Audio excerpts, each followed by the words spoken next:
तो दोस्तों, समन्ताप में आपका स्वागत है। ये मेरा पहला वीडियो है जहां आरबीआई के strategic shift US treasury holding में कटौती को समझाने की मैंने कोशिश की है। चलिए समझते हैं।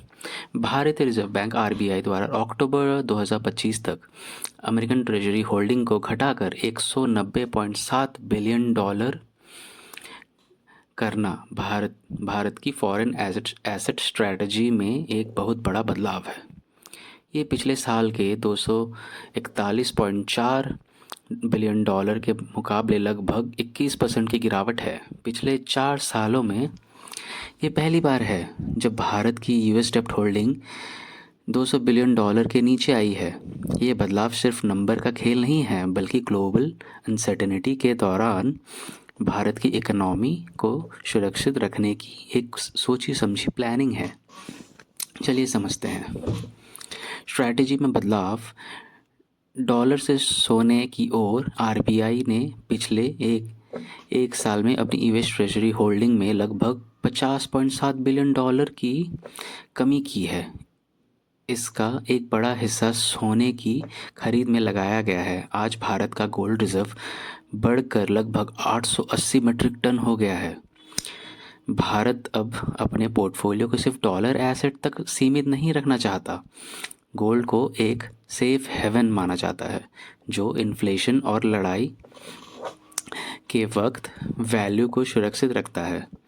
दुनिया भर के सेंट्रल बैंक अब ये समझ रहे हैं कि सिर्फ एक फॉरेन करेंसी जो कि डॉलर पर निर्भर रहना रिस्की हो सकता है, खास करके तब जब ग्लोबल पॉलिटिक्स बदल रही हो। इस स्ट्रैटेजी का एक और इम्पॉर्टेंट हिस्सा सोने को भारत वापस लाना है। आरबीआई ने बैंक ऑफ इंग्लैंड और दूसरे विदेशी बैंक्स में रखा अपना सोना वापस मंगवाना शुरू कर दिया है। अब भारत का लगभग 65% गोल्ड रिजर्व देश की अपनी तिजोरियों में रखा गया है। ये कदम किसी भी इमरजेंसी या गोल्ड क्राइसिस की स्थिति में भारत की फाइनेंशियल सोवरेनिटी को मजबूत करता है।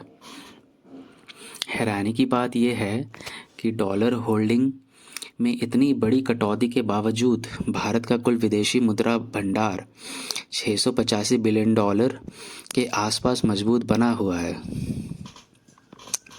इंटरनेशनल मार्केट में सोने के दाम बढ़ने से डॉलर की कमी पूरी हो गई है। भारत में होने वाले विदेशी निवेश ने रिजर्व को गिरने नहीं दिया, जिससे इकोनॉमी अभी भी स्टेबल है। अब इसका कंक्लूजन एक ही बनता है। आरबीआई का ये कदम डी डॉलराइजेशन की देश में एक बैलेंस्ड कोशिश है। भारत पूरी तरह डॉलर को नहीं छोड़ रहा, बल्कि अपनी रिस्क को बांट रहा है। 190.7 बिलियन डॉलर अब भी एक बड़ी रकम है, लेकिन गोल्ड का शेयर बढ़ाना दिखाता है कि आरबीआई आने वाले आर्थिक संकट के लिए एक ढाल तैयार कर रहा है। ये स्ट्रैटेजी इंडियन रुपी को ग्लोबल मार्केट में उतार चढ़ाव से बचाने और इन्वेस्टर का भरोसा बनाए रखने में मदद करेगी। Thank you.